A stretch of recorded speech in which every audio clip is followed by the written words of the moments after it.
নমস্কার। আজকের আয়োজন কালপুরুষ রাশিচক্রের সপ্তম রাশি তুলা রাশি। তুলা রাশির অধিপতি হচ্ছে শুক্র। 2025 মঙ্গলের বছর। তুলা রাশি ও লগ্ন সাপেক্ষে মঙ্গল হচ্ছে দ্বিতীয় পতি এবং সপ্তম পতি। বৈদিক মতে এটাকে মারক গ্রহ হিসেবে ধরা হয়।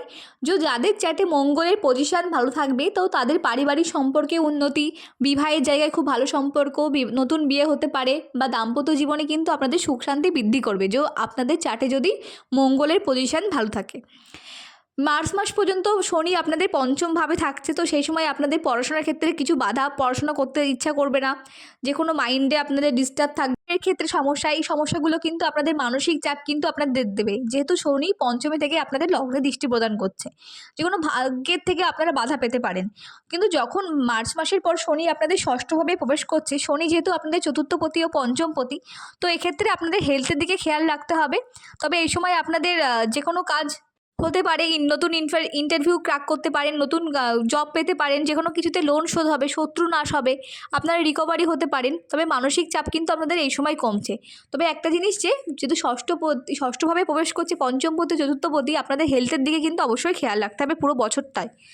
এবার যেহেতু ষষ্ঠভাবে রাহু ছিল মে মাস পর্যন্ত, ষষ্ঠভাবে রাহু পঞ্চমভাবে প্রবেশ করছে, তো এই সময় কিন্তু যখন প্রেমের দিক থেকে একরকম বাধা আসছিল, এই সময় কীভাবে ব্রেকআপ হবে, প্রেমে ঝামেলা হবে, একটার পর একটা প্রেম হতে পারে, মাইন্ডটা প্রচণ্ড ফিকেল হয়ে যাবে, যে কোনো কাজে অনীহা, যে কোনো কাজ আটকে যাবে, অলিক কল্পনা কিন্তু আপনারা করবেন। অলিক কল্পনা করলে আপনারা কিন্তু কোনো কাজ করতে পারবেন না। তুলার সেই জাতক জাতিকাদের 2025-এ কিন্তু সবসময় যে কোনো কাজে প্রথমেই বাধা পাবেন, তারপরে গিয়ে সাফল্য পাবেন। তাই আপনারা একটা কাজ করবেন, যে কোনো কাজে একটানা লেগে থাকবেন, মানে ছেড়ে দেবেন না। হাল ছেড়ে দিলেই কিন্তু সে কাজ কিন্তু আপনাদের একেবারে হবে না। প্রথমেই বাধা, তারপর সাফল্য।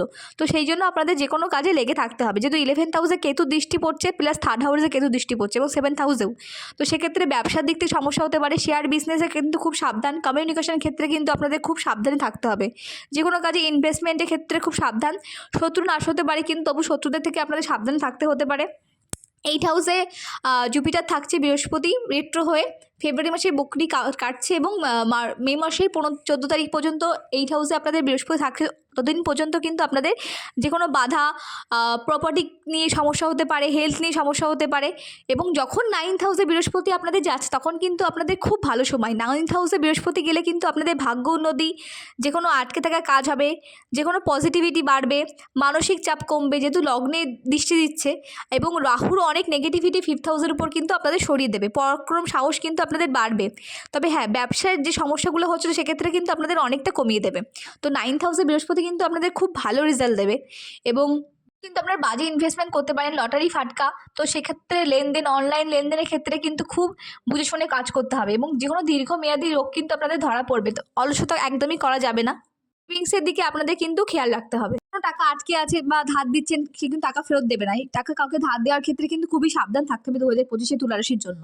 আর বন্ধুত্বের সম্পর্ক কিন্তু আপনাদের ভালো, কিন্তু পেছনে পেছনে কিন্তু অনেক বন্ধুরা আপনাদের নিয়ে গসিপ করতে পারে। তো বন্ধুদের সম্পর্কে একটুখানি ভেবেচিন্তে এগোবেন, বা সম্পর্ক সেরকম আপনাদের পার্সোনাল কথাবার্তা বুঝে শুনে শেয়ার করবেন। তো সব মিলিয়ে বলা যায় 2025 তুলা রাশির জন্য মিশ্র ফল দেবে। তুলনামূলক ভালো। মে মাসের পর থেকে মে মাস পর্যন্ত একটু ডিস্টার্ব, মে মাসের পর থেকে তুলনামূলক ভালো। তবে ভুল জায়গায় বিনিয়োগ করবেন না, আর বেশি খরচ করা যাবে না 2025-এ।